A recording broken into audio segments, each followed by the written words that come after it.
What's up, everybody? My name is Michael Gardiner, back again with the daily uploads all of the month of April, and in today's video we are talking about 9 ways that every entrepreneur can win back their time and avoid burnout. Now, if you've been in business for over a year, you've probably been through a week of 2 of burnout, and it sucks. So in today's video, we're going to talk about tactics to save your time so you can spend more time doing what you want to do and ultimately lead to having less burnout. Now, before we jump into today's video, go ahead and drop a like and a subscription too if you're feeling extra friendly, as I'm making these videos to help you, and that is the best way you can give me a thank you. Alright, so let's go ahead and get into it. In today's video, I'm going to be showing some strategies, some tactics, and some tools, and if you implement all of these, I would be shocked if you don't add an extra 3 to 5 hours of save time to your week, which really adds up. So the first thing is creating a Linktree or any other link platform that has all of your links in one place.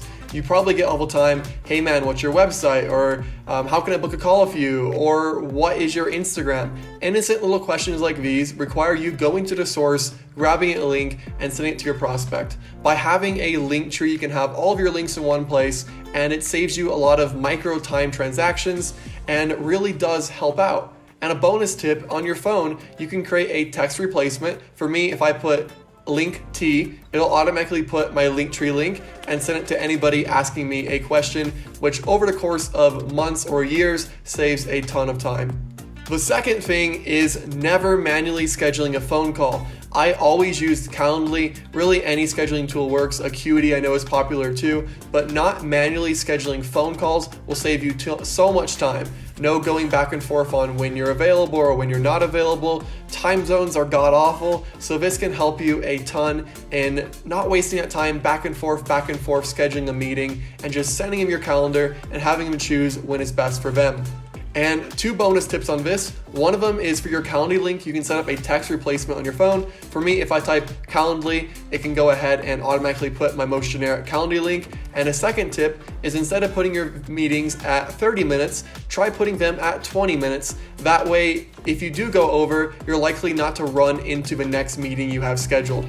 The third thing, and this is something that is so huge, is not spending all day checking your text messages. Now, this is for a few reasons. One of them is sometimes your text messages might be triggering. Maybe you have an angry client or a message that just puts you off and has you in a bad mood the rest of the day. And the second reason is it's a lot of micro tasks that come from always checking your message and sending this and answering that and providing feedback on this. I personally only go through my text messages every other day, which saves me a lot of peace of mind and also a ton of time. The fourth thing I do is deter as many phone calls as possible. Now, this is not because I'm mean, it's just because I want to be ruthlessly efficient. So when someone asks me a question and says, can we jump on a quick call? I go ahead and I screen record them a video on Loom. The tool you use doesn't really matter, but by screen recording them a video, I can normally answer it in 3 to 5 minutes, where if it was a phone call, it might take a whole 30 minutes. And after I've sent them a Loom, if they still need clarification, only then will I schedule a call. The fifth thing, and this might be hard, is killing the notifications. By getting notifications on your phone, you're getting micro interruptions throughout your day that's going to suck up your time and mental energy and also your willpower. By cutting off all but essential notifications, you'll have way more focus for your work. The sixth thing, I'm only going to get into a little bit because it is really complex, but it is Zapier. Zapier is a tool that allows your online softwares to speak to each other. That way you don't have to do manual small tasks. It automates these tasks, and there's a million ways to use it. If you want to go more down to Zapier rabbit hole, go ahead and YouTube some Zapier tutorials, and you will be amazed at what you can find and also how much time you can save. The seventh thing is a bit different, but it's to avoid vague, unproductive messaging. So for example, you might message someone, hey, and then they respond, hey, and then you say, what's up? And they answer.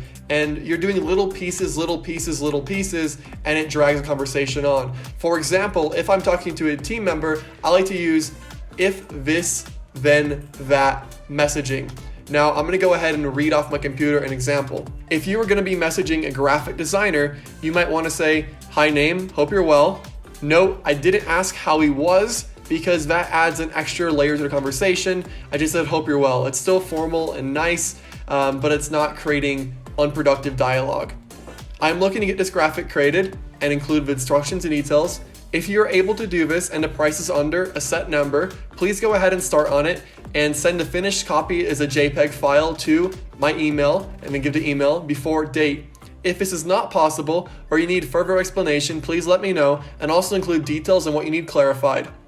You see, that message right there kills 10 back and forth messages. It's not mean, it's not brief, it's not rude, but you are achieving multiple conversation points in one message. So when I'm communicating with my team, I like to do if this, then that. So if you need this, then that, then this, then that. That way, I don't have to spend as much time messaging back and forth. And it also works really well when you're only checking your messages every day or every other day. The next thing, number 8, is for people who are working with teams.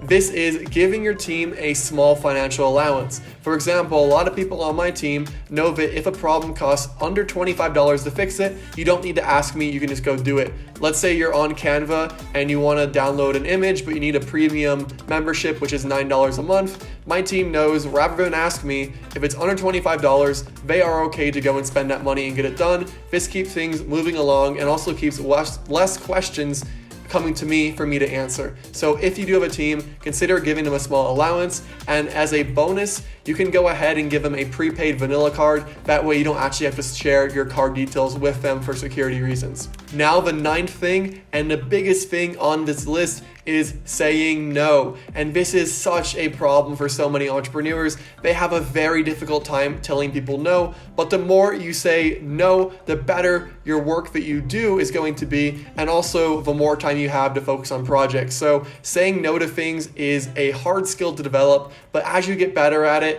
it just makes your life so much better. Saying no to things you don't want to do, but you don't need to. And again, this is not trying to be rude or being a jerk, but are you better off telling someone no to a request or saying yes and then being behind, not doing a good job or neglecting it? So saying no can be huge for any entrepreneur.